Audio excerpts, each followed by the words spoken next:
એકાદશીની કથા આવે છે કે મનુ મહારાજનો એક દીકરો હતો નાભાગ, અને નાભાગનો દીકરો અમરીશ. એ અમરીશે એકાદશીનું વ્રત કર્યું અને ભગવાને સ્વયં સુદર્શન ચક્ર અમરીશ રાજાની રક્ષા માટે આપ્યું. આપણે ખબર છે બાપ, કેટલા બહેનો એકાદશી કરે છે? એકાદશી આવે ત્યારે કેટલા? 1 2 3, આગળના 5 ને પાછળ 5 7 એટલે 10 જણ કરે છે. બરાબર. કોઈ કહે છે મને એકાદશીનું વ્રત કઈ રીતે કરવાનું? કોઈને ખબર છે? સવારે ફરાળ કરવાનું, બપોરે ફરાળ કરવાનું, રાતે ફરાળ કરવાનું, અને 12 દિવસે ઊભા થઈને રાડે ખાવાનું. જલ્દી ભાખરી કરો, કાલની મારી એકાદશી. આવી રીતે કરવાનું કે નહીં? તો કઈ રીતે કરવાનું? એક ટાણું ક્યારે કરવાનું?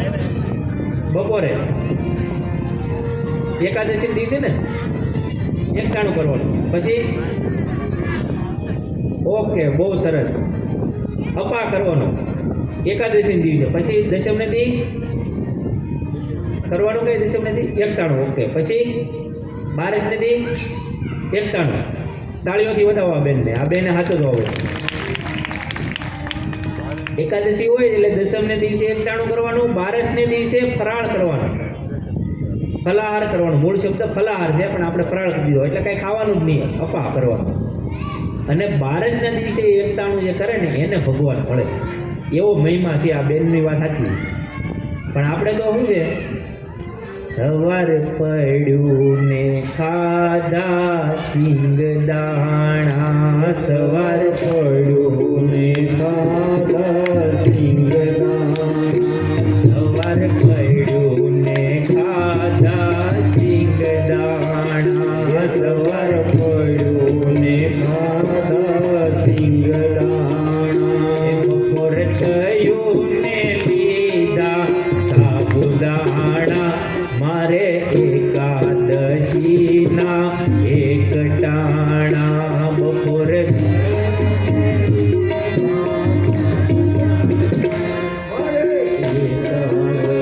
એકાદશીના એક ટાણા, રોંઢો થયો ને ચાકોરીના ભાણા, રોંઢો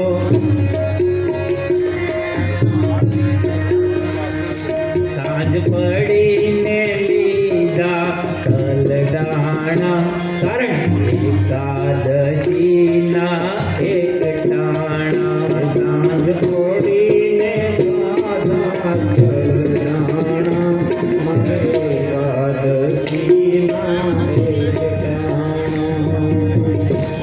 આ રીતે એકાદશીના વ્રતનો મહિમા બતાવ્યો.